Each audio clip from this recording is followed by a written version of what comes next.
Continuing with this question of race and who deserves the land in a sense, do you view and we're switching again geographically, but do you view the genocide of the Tasmanian Aborigines as a good example of one? I mean, there were certainly racial components, but it seemed like it was predicated predominantly on economic considerations. Well, again, we talked about property issues, how people thought about property and who gets to have the land. Then we talked about racial issues and the sense on the part of the settlers that they were superior racially, to the peoples who lived there, the indigenous peoples who lived there. This goes for Tasmania as well, in both cases. But then you're right, of course, there's the third component, and the component is sheer avariciousness on the part of those white settlers who, were looking to increase their wealth and to increase their power as a result of increased wealth. Some were more brutal than others. Some were more racist than others. Some had more ideological ideas in mind than others. But when it came right down to it, they wanted land. And they wanted to use the land for their profit. Mm-hmm.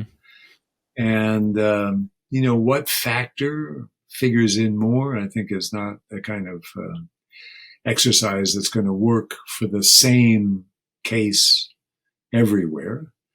But I think you're right in the case of Tasmania, especially given wool and the price of wool in the English markets and how that all worked in the 1820s and 1830s, that people were looking to get rich. It was a little bit like what happened in the California Gold Rush, too. When the California Gold Rush happened, tens of thousands of people moved into Northern California, and all of a sudden they had to be fed. And these ranchers' eyes got big, right? And said, oh, whoopee, I just need some more grazing land, and we're going to feed them prime beef. And that the native tribes were on those lands didn't matter much. Sometimes they were racist. Sometimes they, had ideas about who should have property and not. But, economic motivations were very powerful. And by the way, you can go all the way back again to what we were talking about, the Spanish in South America and Central America. I'm convinced there that their economic motivations were overwhelming. There was the race part, there was the property issue part, but overwhelmingly, they were looking for gold and silver, and their eyes just lit up, when they saw that it was there. And after all, remember, their idea was they were going to India, to trade in precious spices and jewels with Europe. And they didn't end up in India, but they did end up someplace where they had, there were jewels available, and there was gold and there was silver. So, yes, economic motivations are extremely powerful. There's no question about it. Mm-hmm. Not the all of these historical examples aren't indicative beyond the economic component, but of either a double standard or extreme prejudice or a sense of this notion of a sense of inherent racial superiority that you were just talking about. But there was one episode in the Tasmanian genocide that stuck out to me where I think it was right after settlers killed 2 Aborigine women, which was, totally par for the course. The Aborigines responded by killing 3 white women, and the settlers then responded to this by declaring martial war on every Aborigine on the island and seriously just trying to exterminate them as a response to this. Yeah, no, that's a powerful thing that happens not just in Tasmania but all over,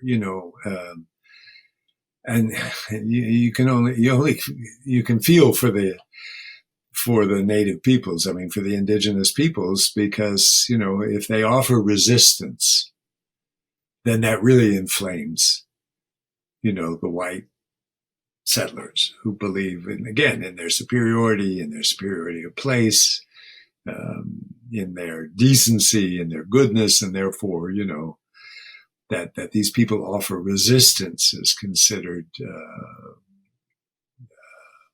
a sin of sorts, and therefore wipe out huge numbers of them. The same thing happens again. I think I talked about the Yuki people in my book too, who lived up in Mendocino County. The same thing happens there, where these Yuki are starving. They're hungry, right? They've taken away the land for grazing land, and the result is they don't have anything to eat anymore. The stuff that they hunt and gather is gone as a result of the settlers coming in and seizing lands and using them.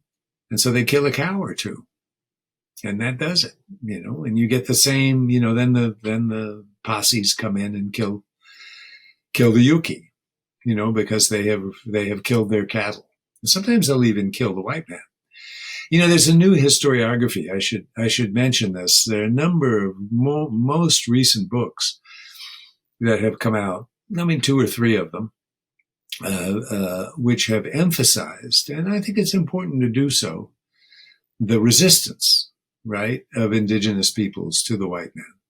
And sometimes quite successful resistance. I mean, not so much in the California genocide situation, but much more sort of in the Middle West and, Minnesota and places like that. Some of these tribes, were very effective in resisting the white man's encroachments.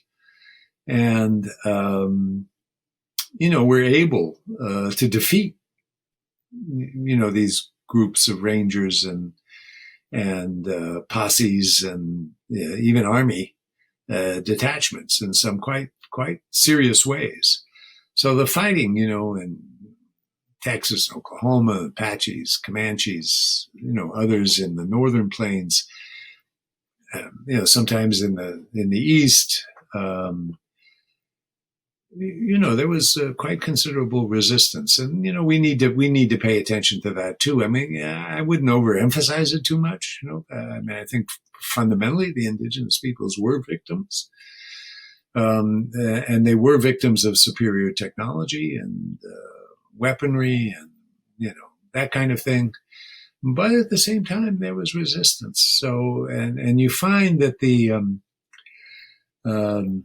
survival of indigenous peoples, their ability to get through this period of mass murder is quite extraordinary.